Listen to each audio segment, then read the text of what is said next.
Bueno, buenas noches. Vamos a dar comienzo a la próxima reunión científica. Antes unas palabritas, como estarán viendo acá en los slides, en los que estamos aquí presentes y los que están conectados.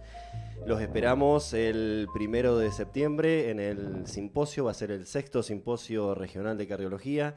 Bueno, por supuesto el programa todavía no está terminado, pero vamos a tener muchos invitados locales, nacionales y hasta internacionales, así que les vamos dando una noticia.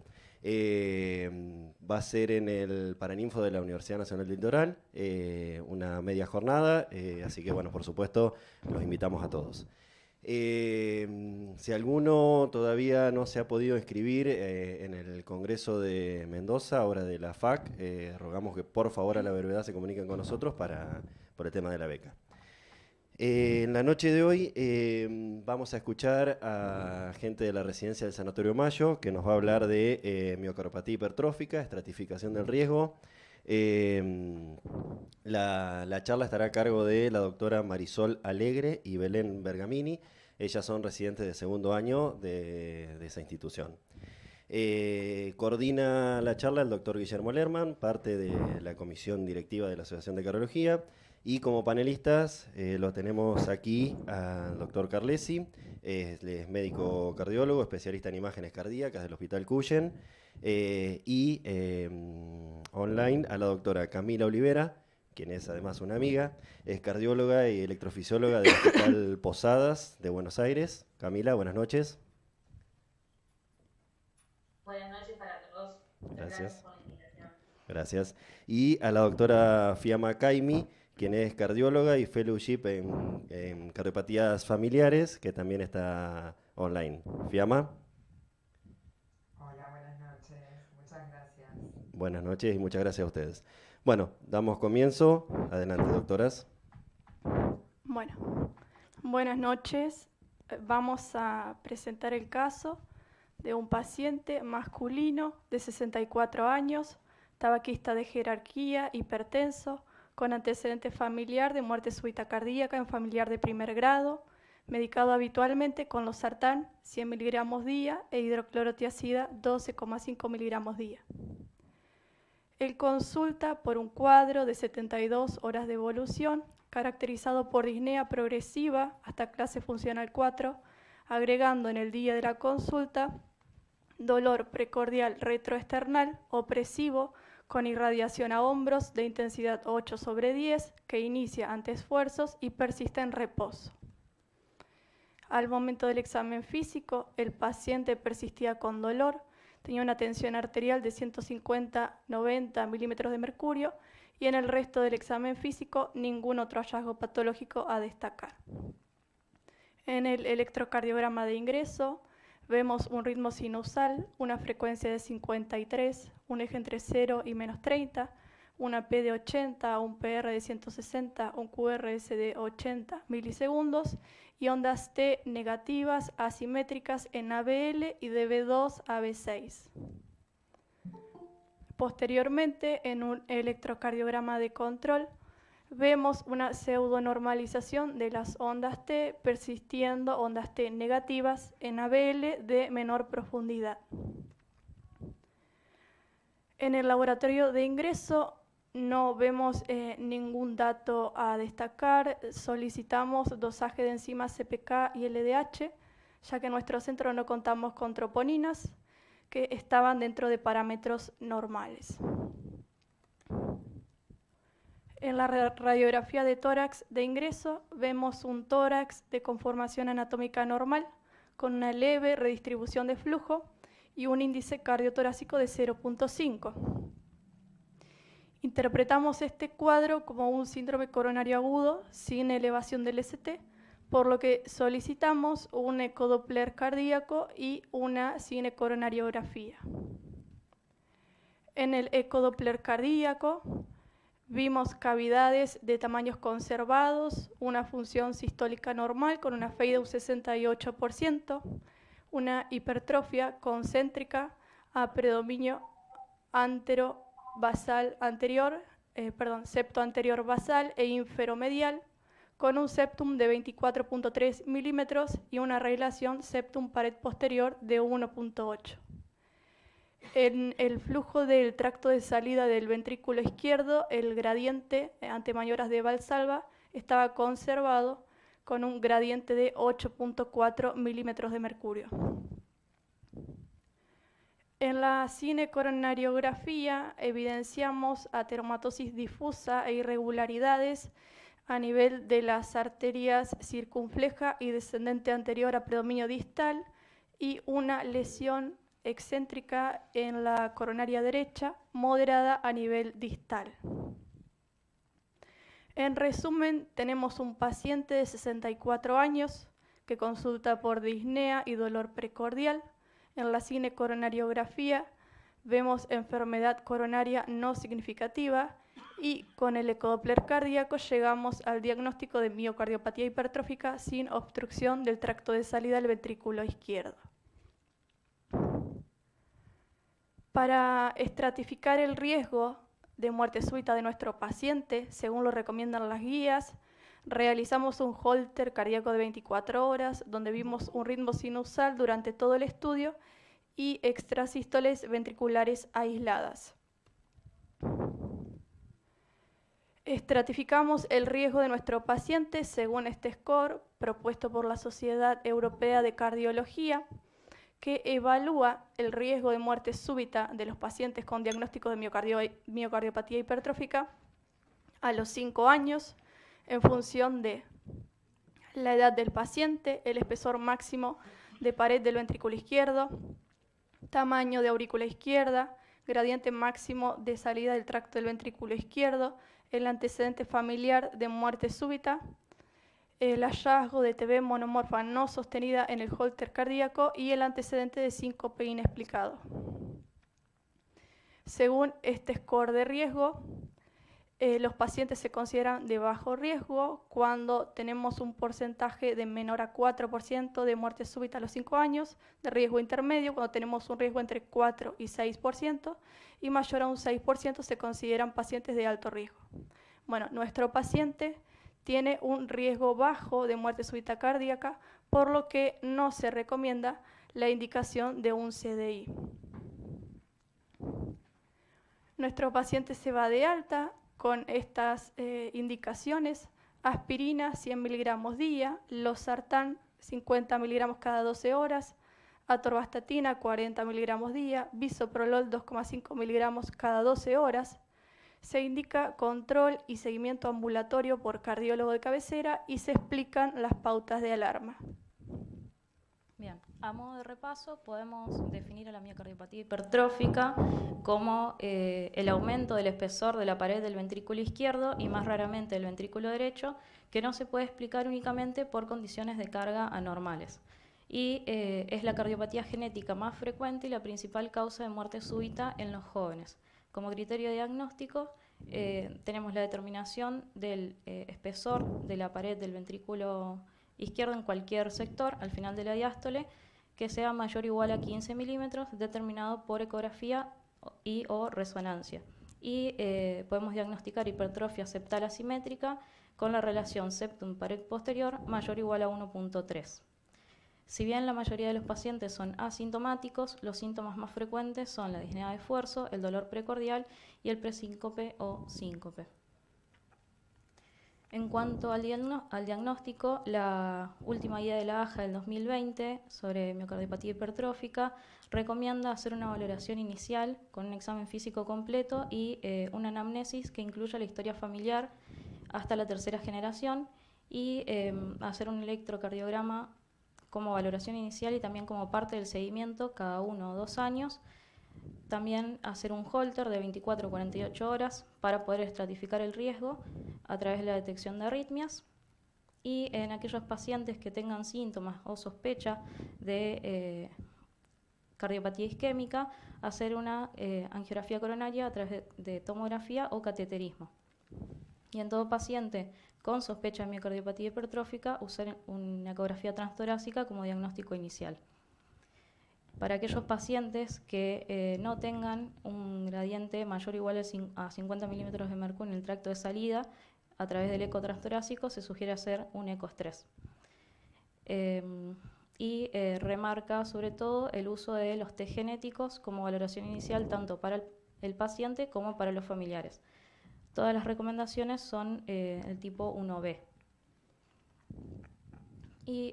Habiendo dicho que es la cardiopatía que genera más muerte súbita en jóvenes, todas las guías hacen mucho hincapié en la estratificación del riesgo de muerte súbita, y lo que recomienda la guía de la AJA del 2020 es hacer una valoración no invasiva, sistemática, a través de los siguientes factores de riesgo, que son la historia del paciente de paro cardíaco o arritmia ventricular sostenida, la presencia de síncope con sospecha de origen cardíaco, la historia familiar de muerte súbita en prematura o paro cardíaco o arritmias ventriculares sostenidas, el espesor máximo del ventrículo izquierdo mayor o igual a 30 milímetros de mercurio, la presencia de taquicardia ventricular no sostenida en el Holter, y hasta acá todos los factores de riesgo son los mismos que recomienda también la guía de la Sociedad Europea de Cardiología, y lo que hace la AJA en su última guía es agregar 3 factores de riesgo, que serían la disfunción sistólica del ventrículo izquierdo con una FEI menor al 50%, la presencia de aneurisma apical y el uso de la resonancia determinando el realce tardío de gadolinio, siendo este mayor o igual al 15%, en este caso pasarían a ser los 3 factores de riesgos nuevos que no se incluyen dentro del score, es decir, no cambia el porcentaje de riesgo, pero sí serían modificadores de riesgo.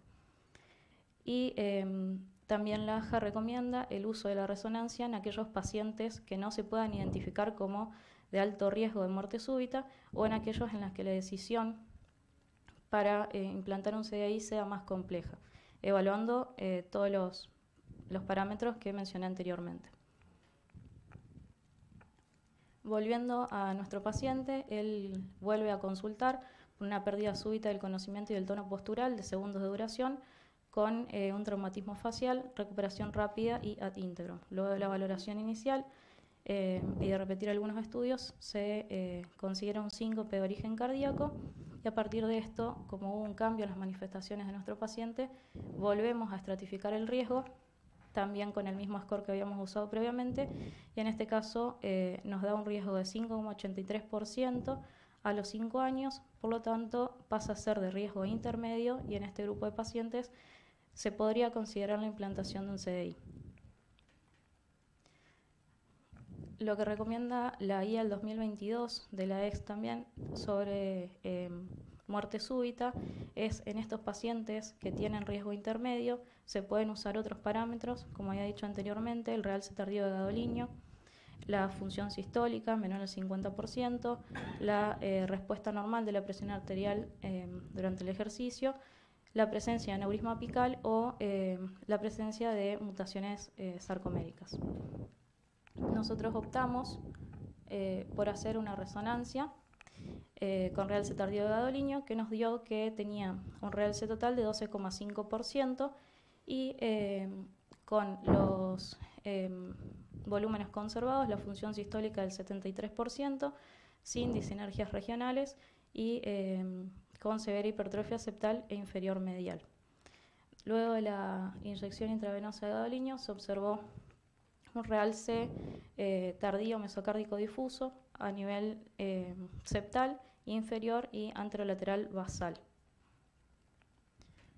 Bueno, teniendo este nuevo parámetro, lo que hicimos fue estratificar a nuestro paciente nuevamente, pero con el score de riesgo de la AJA, que incluye a la resonancia, y como nuestro paciente tenía un realce tardío menor al 15%, nos sigue dando un riesgo de 5,83% a los 5 años, por lo tanto sigue siendo de riesgo intermedio y tendría una recomendación 2A para la implantación de CDI como prevención de muerte súbita.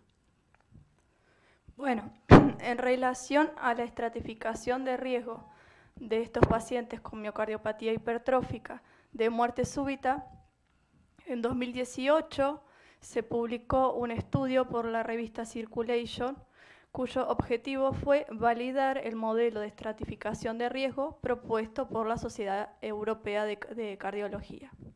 Fue un estudio retrospectivo y observacional que incluyó 3.703 pacientes, cuyo endpoint primario fue eventos de muerte súbita cardíaca o equivalentes, considerándose equivalentes a los eventos intervenidos por terapias apropiadas de CDI. En este estudio se evidenció que en el grupo que era considerado de bajo riesgo, o sea, menor de un 4%, hubo una incidencia de muerte súbita de un 1.4%. En los que eran considerados de riesgo intermedio, hubo una incidencia de muerte súbita de 1.8%, y en los que eran considerados de alto riesgo, hubo una incidencia de 8.9%. Esto demostró que hay una muy buena correlación, en este estudio por lo menos, entre los eventos predichos por el score y los eventos que posteriormente ocurrieron. Según lo que analizó este estudio también, se dedujo que por cada 13 pacientes con CDI implantados pertenecientes al grupo de alto riesgo, en uno se podría prevenir un episodio de muerte súbita. En pacientes de bajo riesgo, cada 95 CDI no implantados puede ocurrir un evento de muerte súbita, y lo que se vio en el grupo de pacientes de riesgo intermedio es que en el subgrupo de pacientes con un riesgo entre un 5 y un 6% se podrían ver potencialmente beneficiados con un CDI, ya que por cada 16 implantes de CDI, un paciente podría evitar un evento de muerte súbita. Después, en 2019, se hizo este otro estudio publicado por la revista JAMA, cuyo objetivo fue evaluar la confiabilidad de los métodos de predicción de muerte súbita que conducen a las recomendaciones profilácticas que usamos de indicación de implante de CDI. Este estudio incluyó 2.094 pacientes con miocardiopatía hipertrófica. Fue un estudio longitudinal, observacional y prospectivo realizado en un único centro, en el cual se implantaron cardiodefibriladores en función a los factores de riesgo y a las recomendaciones de dos scores. Por un lado el score propuesto por la AJA y por otro lado el score propuesto por la ESC. Se implantaron 7 CDI en pacientes para prevención secundaria de muerte súbita y 527 en pacientes para prevención primaria de muerte súbita. Entre los pacientes que recibieron CDI para prevención primaria, un 15% presentaron terapias apropiadas de CDI por taquicardia ventricular o fibrilación ventricular. Esto excedió de forma significativa a las 5 muertes súbitas relacionadas con miocardiopatía hipertrófica entre los pacientes a quienes no se les había implantado un CDI. Entre estos 5 pacientes que presentaron muerte súbita y no tenían colocado un CDI, 2 presentaban 2 factores de riesgo, pero se negaron a colocárselos. Otros 2 no presentaban ningún factor de riesgo, pero no se les había realizado una resonancia, y 1 presentaba un aneurisma apical, pero para ese entonces, cuando se diagnosticó, no era todavía considerado un factor de riesgo modificador.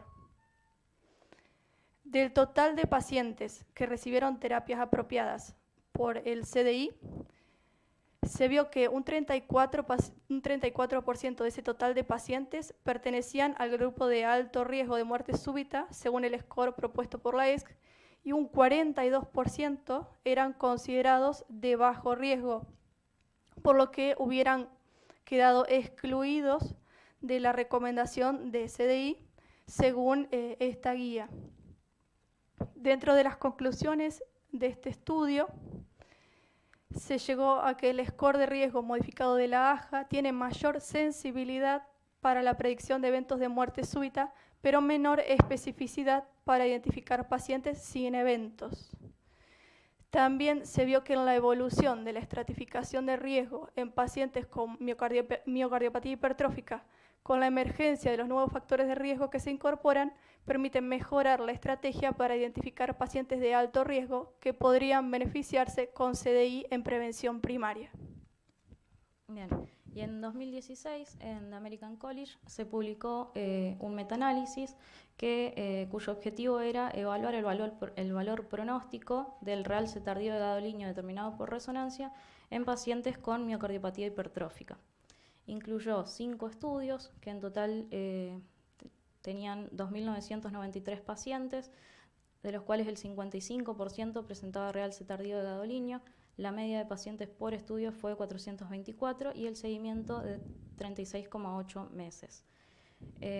La mayoría de ellos fueron realizados en un único centro, excepto uno que fue multicéntrico, y fueron del tipo prospectivo y también retrospectivo. Las características basales de la muestra fueron homogéneas, con una edad promedio de 42 a 59 años. La mayoría fueron hombres. 1.658 pacientes tenían realce tardío de gadolinio en sus resonancias.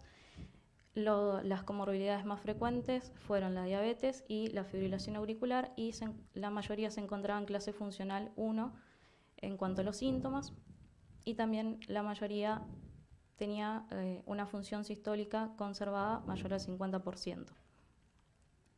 En la tabla 4, que es la tabla de abajo, podemos ver que se analiza uno por uno los endpoints que fueron incluidos en los estudios: mortalidad por todas las causas, mortalidad de causa cardíaca, la muerte súbita y muerte súbita abortada como endpoint combinado, muerte súbita sola y muerte por insuficiencia cardíaca. Como podemos ver, en todos los casos, los pacientes que tenían realce tardío de gadolinio en su resonancia presentaban mayor cantidad de eventos. Y en el análisis separado por cada uno podemos ver que, si bien en alguno de los estudios no obtuvieron resultados estadísticamente significativos, posteriormente, cuando el metaanálisis hace un análisis acumulativo en cuanto a la relación de realce tardío de gadolinio y eventos, en todos se encontró obtuvieron un resultado favorable, excepto en el caso de mortalidad por insuficiencia cardíaca, en el que se demostró una tendencia a la asociación, pero no tuvieron un resultado estadísticamente significativo. Y en cuanto a los eventos de muerte súbita, podemos ver lo mismo en la evaluación por cada uno de los estudios. No a todos les da un resultado estadísticamente significativo, pero en el análisis acumulativo, el metaanálisis obtiene un resultado contundente en cuanto a la relación de realce tardío de gadolinio y muerte súbita. Y en la tabla de abajo, lo que hace este metaanálisis es analizar en 2 estudios en específico que hicieron la cuantificación de realce tardío, y a través de la tablita se ve la relación entre a mayor porcentaje de fibrosis, mayor presencia de eventos. Y en este caso, sí, en todos los endpoints obtuvieron un resultado significativo. Como conclusión del metaanálisis, hay una relación significativa entre la presencia y la extensión del realce tardío de gadolinio y el riesgo de eventos. A mayor porcentaje o a mayor extensión del realce, mayor incidencia de muerte súbita. Y también a destacar que no hay un método estandarizado para la cuantificación del realce tardío de gadolinio, por lo tanto, los valores podrían variar en un mismo paciente. Bueno, en base a todo esto, con respecto a nuestro paciente, decidimos tomar una conducta conservadora y hacer un seguimiento clínico cada 6 meses, como lo recomiendan las guías. Y queríamos resaltar que la miocardiopatía hipertrófica es la causa más frecuente de muerte súbita en jóvenes, la importancia del seguimiento ambulatorio y de reestratificación de riesgo de muerte súbita durante el seguimiento, y el rol de la resonancia magnética con realce tardío de gadolinio en la estratificación del riesgo de muerte súbita, ya que puede modificar el mismo. Bueno, muchas gracias.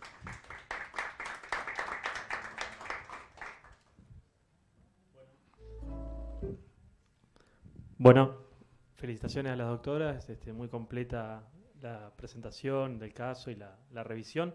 Vamos a dar lugar al panel de expertos. Les comento a quienes estén conectados desde la aplicación, que pueden hacer preguntas por el chat y luego también podrán activar sus micrófonos si así lo desean para poder hacer alguna pregunta o algún comentario. Me gustaría comenzar con la opinión, la participación del doctor Carlesi, que nos hará sus aportes. No, bueno, primero felicitaciones, muy linda la presentación, muy completa y didáctica. Sobre todo, una cuestión que no tenemos en cuenta, que los scores de riesgo no son un score de riesgo que quedan para siempre, y eso es muy importante, que eso hay que reestratificar al paciente.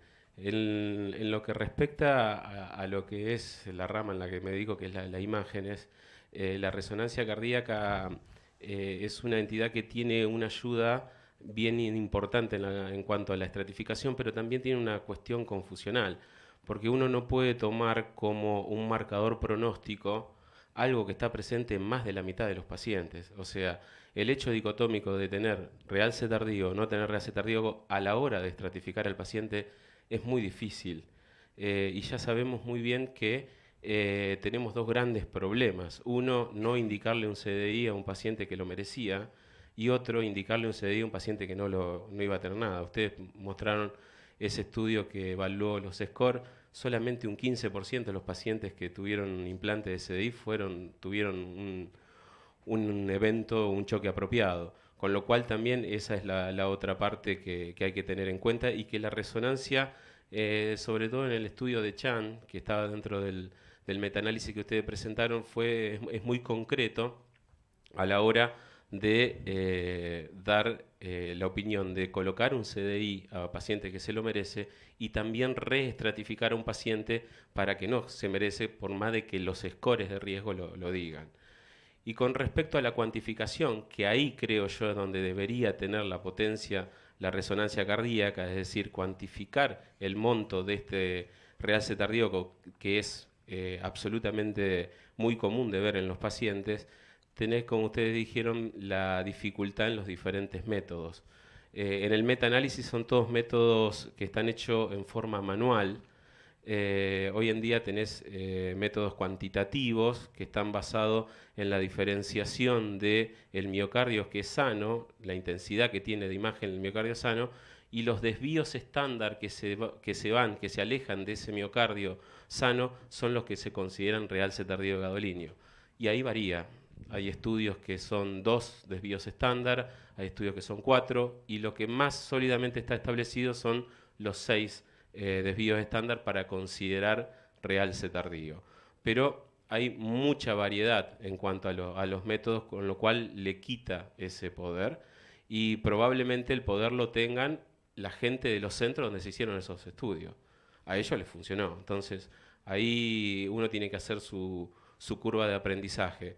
Probablemente con información adicional que puedan llegar a dar las nuevas técnicas de mapping, de mapeo, en combinación con el realce tardío, también es una de las posibilidades de dar más solidez a este marcador, y seguramente también cuando empiecen a aparecer las técnicas de inteligencia artificial con deep learning, también probablemente sea mucho más homogéneo a la hora de determinar cuánto es el porcentaje de realce tardío que tiene los pacientes.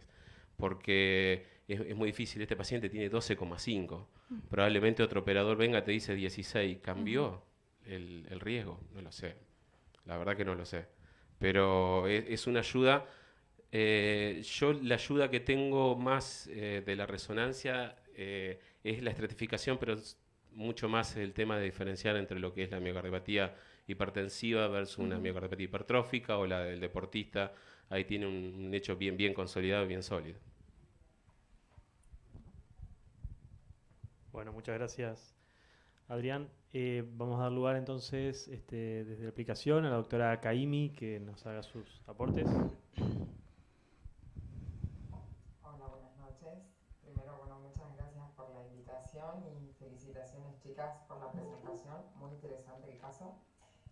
Como, bueno, un poco aportando a lo que comentaba Adrián, de esto, de la valoración por resonancia de estructuralidad, yo creo que una de las cosas, buscando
Sí, por supuesto, digamos, la genotipia no es 1 a 1 a lo que va la fenotipia en ninguna enfermedad, y eso es verdad. Todavía no han, al menos de lo que yo tengo entendido, no hay una solidez en cuanto a la estratificación de riesgo con el test genético, pero indefectiblemente es otra de los pilares que uno va a tener la posibilidad, en la medida de que se masifique y uno tenga mayor acceso a ello, va a ser otro de los pilares para la estratificación, sí, absolutamente.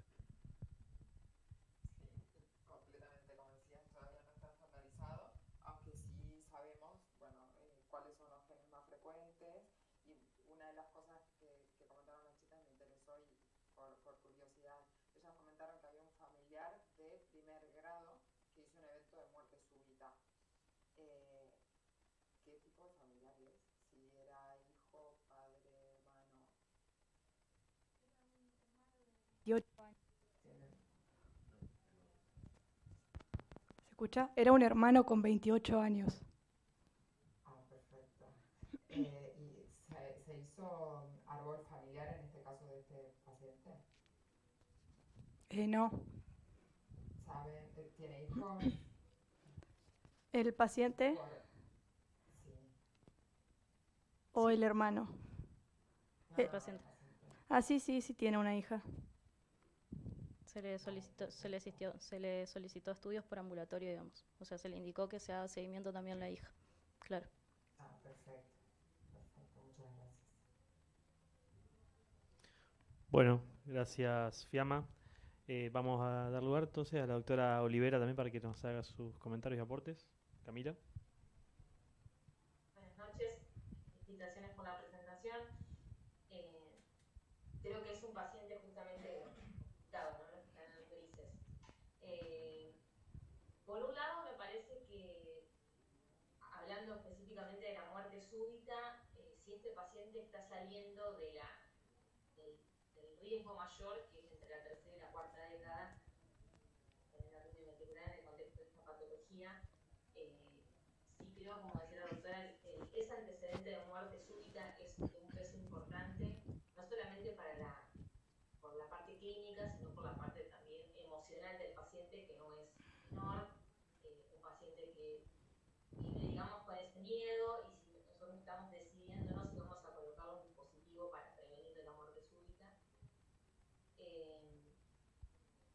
Y lo de la resonancia, que quería consultarle al doctor si también está variando, como bien dijo él, los porcentajes que se toman para evaluar el riesgo o no.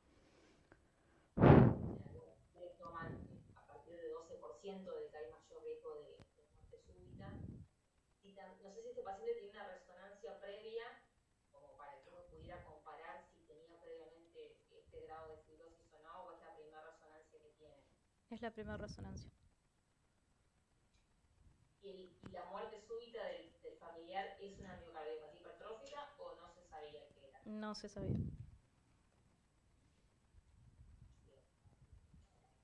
No sé si el doctor Cablesi lo va a saber obviamente mejor, si también la resonancia puede utilizarse para el seguimiento y el pronóstico del paciente.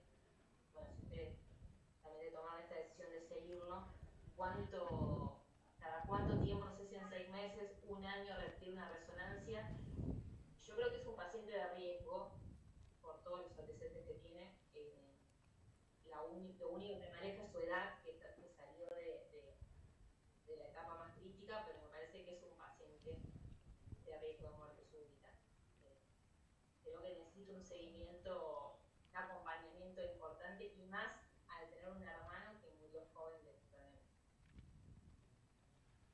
cáncer. Sí, justamente no sé si el año pasado o el anterior salió un trabajo en donde ellos veían retrospectivamente cómo evolucionaba la fibrosis en estos pacientes. Es decir, comparaban a aquellos pacientes que tenían una resonancia basal y lo comparaban con resonancias posteriores y veían o vieron cuáles eran los factores que podían predecir la evolución de la fibrosis. Y uno es básicamente la fibrosis basal que tiene el paciente. O sea, aquellos pacientes que tenían una fibrosis de más de 8%, eran los que progresaban en el realce tardío, en la fibrosis. Otro era el grosor de la pared y otro es la fracción de eyección. La fracción de eyección por debajo del 60 es otro parámetro.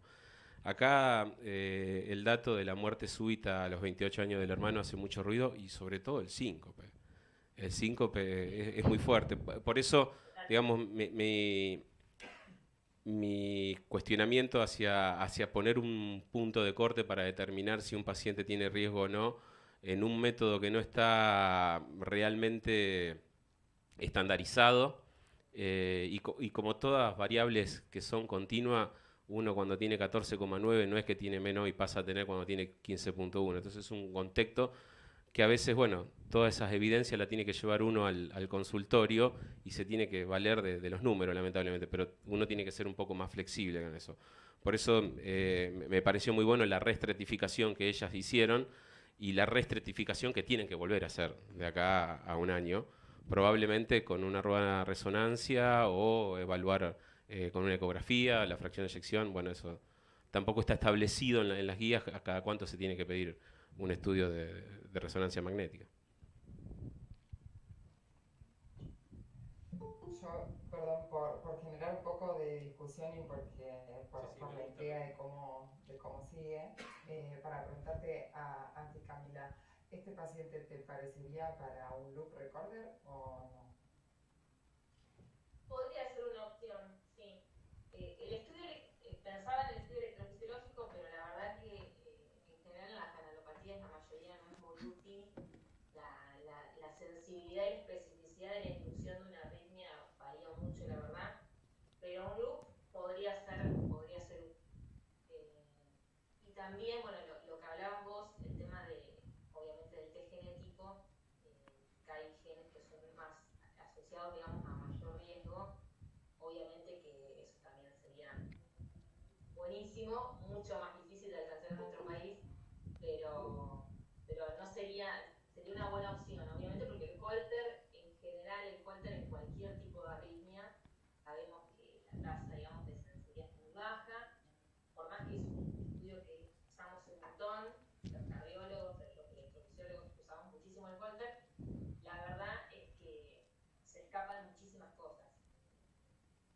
Bueno, y el loop en eso nos ayudaría.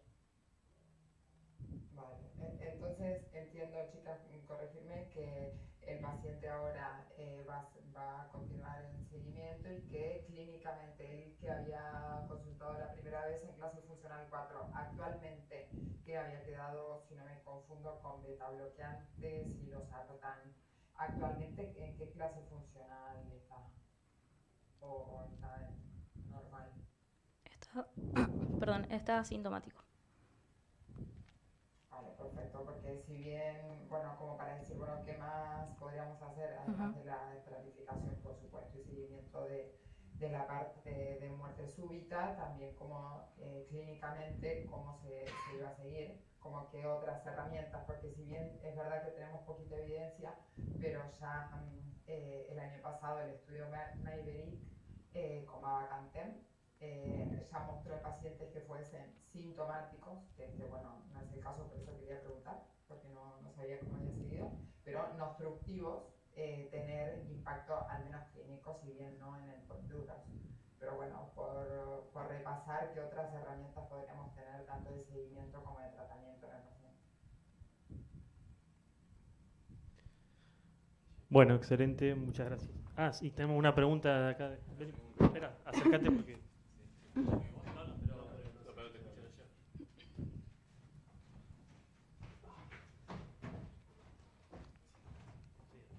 Buenas noches, ¿qué haces? Una pregunta bueno, antes que nada, felicitaciones por el caso, muy linda revisión. Bueno, interesante lo que plantea Fiamma del Mavacantem. Yo le quería hacer una pregunta a Fiamma puntualmente, que ella está muy metida en todo lo que es genética o miocardiopatía familiares y demás. Últimamente tenemos un aluvión de test genéticos, la industria nos provee de test y hay amplia disponibilidad para todo tipo de miocardiopatía. Y si bien todavía decías que no hay un consenso para estratificar el riesgo de muerte súbita a partir del test genético, se habla por ahí del gen de la troponina o de la miosina, pero no tenemos nada claro, ninguna guía lo pone en el tapete. Preguntarte, o en realidad, ¿qué nos sugerís como cardiólogos clínicos en el día a día que tenemos tantos test genéticos? ¿Cuáles son los 2 o 3 puntos que vos considerás por qué es importante hacer un test genético a nuestros pacientes? ¿Qué consejo nos darías? Bueno, qué ilusión me hace escucharte, Juan. Es como volver a estar en casa. Qué lindo. Bueno, a ver, yo creo que sí ya tenemos por lo menos cuáles van a ser el 70% de los positivos, van a formar parte todos genes sarcoméricos, que son la cadena pesada de beta-miosina y la proteína C. Que bueno, que clínicamente sabemos cómo se comportan la mayoría, si bien, como para ponerlo un poco más difícil, sabemos que hay polimorfismos que hacen que haya expresión fenotípica diferente. Pero lo básico que me tengo que llevar yo a la práctica clínica es que como herramienta que tengo en la mano es todos los pacientes con una miocardiopatía familiar tienen que tener un árbol familiar, hacer el seguimiento de todo ese árbol, por lo menos de 3 generaciones, como comentaron las chicas. Y en los datos de resultados del estudio genético, una de las cosas principales es qué material tengo de evidencia científica que describe a ese gen asociado con tal expresión fenotípica. Porque voy a tener 2 presentaciones, la expresión fenotípica que tengo en la base de datos, que puede ser un paciente o puede ser una base de datos de 500 pacientes, como ya sabemos, como cualquier otro ensayo, así como la expresión fenotípica que estoy teniendo en la familia. Acá llama un poco la atención y sí que da miedo que tiene 28 años el hermano, pero la expresión fenotípica de este paciente está siendo diferente si tienen la misma variante genética y esto está asociado a la miocardiopatía hipertrófica. Entonces, árbol familiar, conocer la evidencia científica que hay de esa variante genética y la descripción de la patogenicidad, que todos los laboratorios cuando entregan el informe lo que describen es qué grado de patogenicidad tiene, que hay 3 tipos, a ver que está el benigno, el patogénico, que el patogénico no tengo dudas de que eso es patológico, y tengo las llamadas BUS, que las BUS son las variantes de significado incierto que me dicen que hasta ese momento no existe evidencia que lo pueda asociar con la enfermedad. Esos pacientes, como tarea nuestra de que si es paciente mío, debo consultar de forma semestral o trimestral la base de datos a ver si aparece algún otro paciente con esa variante genética que me ayude, y impresión fenotípica que me ayude a ponerlo como patogénico, como para la práctica. Y igualmente hay unas páginas que son muy didácticas, muy amigables. Hay páginas web tanto para hacer árbol familiar y que te quedan como PDF y los descargas y lo tenés en tus historias clínicas, así como en donde tú pones el nombre del gen, la variante, que eso viene bueno, en un número codificado que se expresa o por ADN o por ARN, y debajo te dice la cantidad de años de evolución que tiene ese gen. Cuanto más antiguo sea ese gen y tiene alguna base nitrogenada cambiada, mayor probabilidad de que esa variante sea patogénica, ¿sí? Que se le llama el grado de conservación. Tenemos genes que vienen de insectos de hace miles de años y que ya están tan conocidos que no deberían modificarse. Entonces, cuando tú pones en esa base de datos el gen con la variante que te mandó el laboratorio, que ya lo que fuese, que no la entendés, la página más común es de PubMed, que se llama ClinVar. Ahí abajo te va poniendo grado de conservación, la cantidad de base científica que se tiene de laboratorio, la cantidad de evidencia científica que se tiene clínica, es decir, de cuántos pacientes fueron descritos con eso, y genéticamente en la estructuralidad del gen, ¿qué le significa? Todos los genes tienen un principio y un fin y una parte que se le llama la parte caliente, que esa zona caliente es la zona más importante para la transcripción de esa proteína, que si hay una base nitrogenada cambiada ahí, es donde mayor probabilidad de que sea patogénica. Bueno, eso y algún otro parámetro que seguramente me estoy olvidando, hace que me lo va diciendo en una tablita y debajo me dice qué grado de probabilidad de patogenicidad tiene. Pero como cosas es empezar a implementar en la práctica diaria, hacer un examen físico fenotípico, ¿sí? En búsqueda de, por ejemplo, si realmente es solo una miocardiopatía hipertrófica o tengo cosas por detrás que me lo asocian a enfermedades genéticas sindrómicas, por ejemplo, como una mitocondrial asociada a una de depósito, que también va a aparecer como una hipertrófica, ¿sí? Siempre sacarme eso del medio, a todos árbol familiar y ver el grado de expresión de la enfermedad en todos los familiares. Si tengo poco acceso al estudio genético, ¿a quién voy a elegir de todo el árbol? Al paciente que tenga expresión fenotípica más agresiva de todos. Y una vez que tengo ese resultado, volcarlo en base de datos, ¿sí? Y hacerle seguimiento según el resultado. Porque me va a cambiar el abordaje de cara a los familiares. Por ejemplo, bueno, como pasa en la hija de este paciente, que bueno, si tuviéramos estudio genético, el seguimiento es diferente. Y bueno, y una de las cosas que justo recién comentábamos, lo del Mavacantem, así como nosotros decimos que, por ejemplo, la actividad física acelera la evolución o la aparición de la enfermedad, por ejemplo, a la hija de este paciente decirle que haga menos actividad física, o no actividad física intensa, perdón, porque va a acelerar o apresurar la evolución de la enfermedad. Bueno, lo mismo se está planteando de que lo hace a través de mecanismos de aumentar el estrés parietal. Lo mismo se está planteando de que aquellos familiares que sean genotípicamente positivos, fenotípicamente aún negativos porque tienen edad muy temprana como esta nena, que así sean asintomáticos, que hacer tratamiento, por ejemplo, con Mavacantem, porque relajo la pared, disminuyo el estrés parietal y podría llegar a retrasar la evolución y aparición de la enfermedad. Pero bueno, no sé si te contesté. Muchas gracias, Fiamma. A vos. Bueno, no sé si alguno de los otros participantes o alguien desde conectados de la aplicación quiere hacer alguna pregunta, pueden abrir sus micrófonos, hacer algún comentario. Bien, bueno, creo que hemos desarrollado un tema interesante y en profundidad. Les agradezco a los panelistas, Fiamma, Camila, que se conectaron y nos dieron sus aportes, y también a Adrián, que acá presente con nosotros pudo también darnos su parecer. Les agradezco a la doctora, felicitaciones y bueno, gracias a todos por haber asistido a la reunión.